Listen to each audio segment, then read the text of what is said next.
Ich bin von Katzenstein und im heutigen Video rede ich über einen sehr beliebten Helmtypen aus dem 15. Jahrhundert. Die Schaller. Die Schaller war ein Helm, der im 15. Jahrhundert, vor allen Dingen um das Jahr 1475 im deutschsprachigen Raum sowie auch in anderen Regionen wie Italien und England äußerst beliebt war. Auch nach dem 15. Jahrhundert wurde dieser Helmtyp manchmal noch genutzt. Warum war dieser Helm jetzt im Spätmittelalter aber so beliebt? Das größte Argument, was für diesen Helmtypen spricht, ist seine Flexibilität. Während andere Helme im 15. Jahrhundert wie der italienische Armet nur auf eine Weise getragen werden konnten, bestand die Schaller aus zwei Modulen. Zum einen ist dies der Helm selbst und dann noch der sogenannte Bart oder Halsberge. Der Helm schützte den Kopf, die obere Gesichtshälfte und den Nacken, der Bart hingegen den Hals und die untere Gesichtshälfte. Je nach Bedarf kann man den Helm jetzt entweder ohne oder mit Bart tragen. Es gibt Abbildungen, worauf allein der Helm auf verschiedene Weisen getragen wurde. Das angebrachte Visier ermöglicht dem Träger außerhalb eines Kampfes oder auf dem Weg zum Schlachtfeld eine gute Sicht. Gleichzeitig kann man den Helm mit geschlossenem Visier auch über den Kopf in den Nacken schieben. Dies eignet sich vor allem, wenn jederzeit eine unvorhergesehene Kampfsituation ausbrechen könnte. Dann kann man den Helm vom Nacken auch schnell über das Gesicht ziehen. Auf diese Weise kann man es sich im Feldlager vollständig gerüstet bequem machen und auf den Befehl zum Ausrücken warten, während man sich mit seinen Kameraden von Angesicht zu Angesicht und nicht hinter einem verschlossenen Visier unterhalten kann.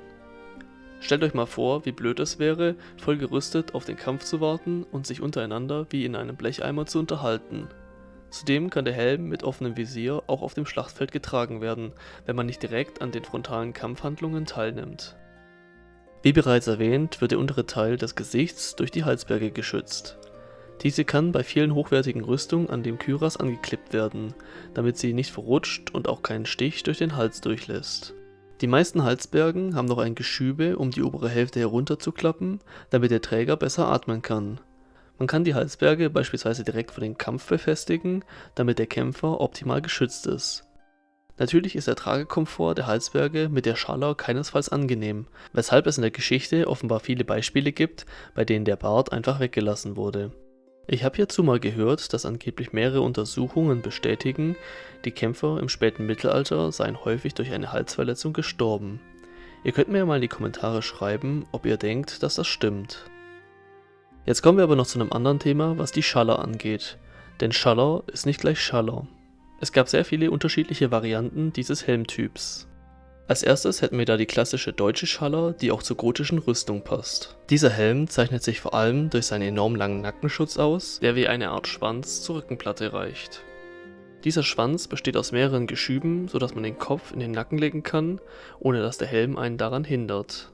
Häufig besteht das Visier dieser Schallern nicht nur aus einem unteren Teil, der das Gesicht schützt, sondern auch aus einem oberen Teil, wodurch die Stirn gleich mit 2 Lagen Stahl geschützt ist. Dies ist aber nicht bei jeder deutschen Schaller so aufzufinden. Manche haben auch das klassische Visier. Bei den französischen wie auch den englischen Schallern sieht man, dass der Nackenschutz viel kürzer und weniger ausgeprägt ist. Der Nackenschutz bei den italienischen Schallern ist oft sehr arg nach oben gebogen. Wahrscheinlich hat das den Hintergrund, dass man die Schaller, so ähnlich wie bei der deutschen Schaller, auch in den Nacken ziehen kann. Hierbei ist der Nackenschutz jedoch fest und hat keine Geschübe. Des Weiteren sind die Visiere dieser Schaller häufig fest verbaut und können nicht nach oben geschoben werden. Es ist mehr wie ein Seeschlitz. Die ersten Schallern im 15. Jahrhundert waren beispielsweise auch ohne Visier. Im Gegensatz dazu kam am Ende des 15. Jahrhunderts der sogenannte Blasebalg-Schaller auf. Dieser Helmtyp wurde so erweitert, dass er auch alleine die untere Gesichtshälfte schützt. Hierbei reichte es das gesamte Visier, das wie ein Blasebalg aussieht, bis hinunter zum Hals, sodass eine Halsberge nicht mehr benötigt wurde.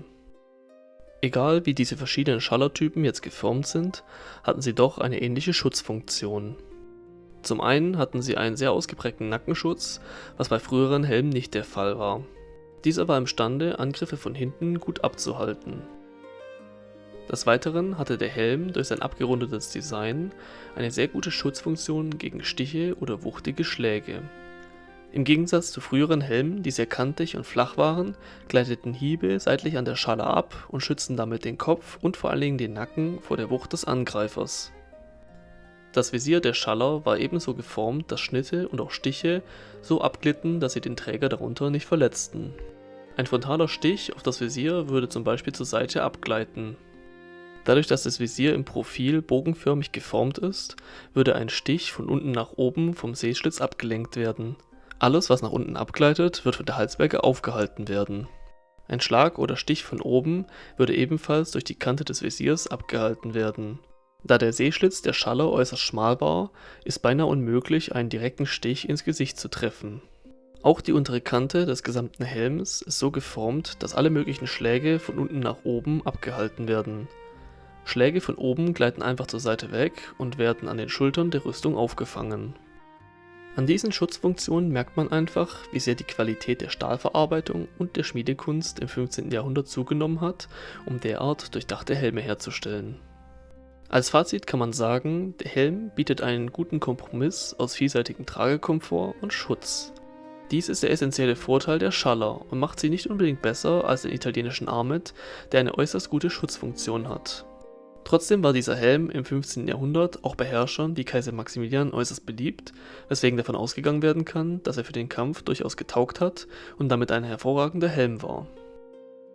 Das war's jetzt mit dem Video. Ich hoffe, es hat euch gefallen. Ihr könnt mir mal in die Kommentare schreiben, was ihr von der Schaller haltet oder ob ihr im Kampf einen anderen Helm eher bevorzugen würdet. Ich würde mich auf jeden Fall über eine Antwort freuen.